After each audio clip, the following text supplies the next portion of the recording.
स्वागत है बच्चों। क्लास 8 बिहार बोर्ड हिंदी की पाठ्य पुस्तक बसंत भाग तीसरा अध्याय है 6। यह सबसे कठिन समय नहीं। ये कविता है जिसके कवित्री हैं जया जादवानी।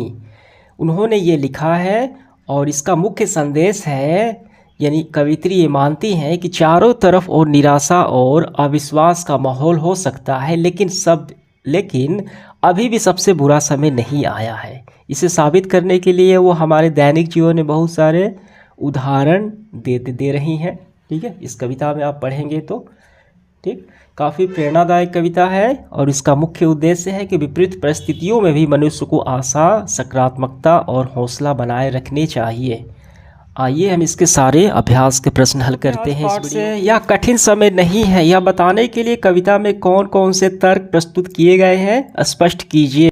उत्तर हम ऐसे करेंगे, कवित्री जया जादवानी अपनी कविता यह कठिन समय नहीं है यह बताने के लिए निम्नलिखित तर्क दिए हैं। कौन कौन से तर्क दिए हैं देखिए। उन्होंने बताया है चिड़िया का संघर्ष, यानी अब भी चिड़िया अपनी चोंच में तिनका दबाए उड़ने को तैयार है घोंसला बनाने के लिए। दूसरा है दूसरों की मदद, पेड़ से गिरती पत्ती को थामने और सहारा देने के लिए अभी भी एक हाथ तैयार रहता है। तीसरा है रेलगाड़ी का चलना, रेलवे स्टेशन पर अभी भी एक रेलगाड़ी अपने गंतव्य पर जाती है यात्रियों को लेकर। अगला है चौथा, अपनों का फिक्र, शाम होते ही सूरज डूबते समय कोई ना कोई किसी का इंतज़ार करता है और कहता है कि जल्दी आ जाओ। ये सारे तर्क उन्होंने दिया है और बताया है यह सबसे कठिन समय नहीं हो सकता है। दूसरा सवाल देखिए, चिड़िया चोंच में तिनका दबाकर उड़ने की तैयारी में क्यों है, वह तिनकों को क्या करती होगी, लिखिए। उत्तर लिखेंगे ऐसे, चिड़िया अपनी चोंच में तिनका दबाकर उड़ने की तैयारी में है क्योंकि सूरज डूबने का समय हो चुका है।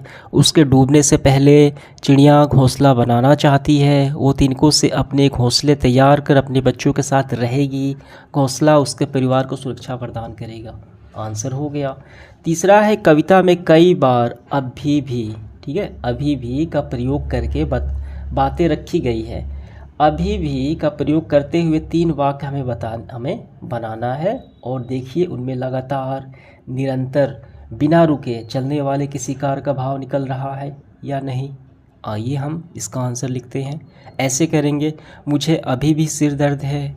ठीक। दूसरा है, अभी भी गांव के बच्चे कई मील पैदल चलकर स्कूल जाते हैं। हम अभी भी अंग्रेजी सीख रहे हैं। तीनों वाक्यों में हम देख रहे हैं कि वाक्य में निरंतरता, यानी जो कार्य हो रहा है अभी भी जारी का होने का भाव दिख रहा है। ठीक, आंसर हो गया।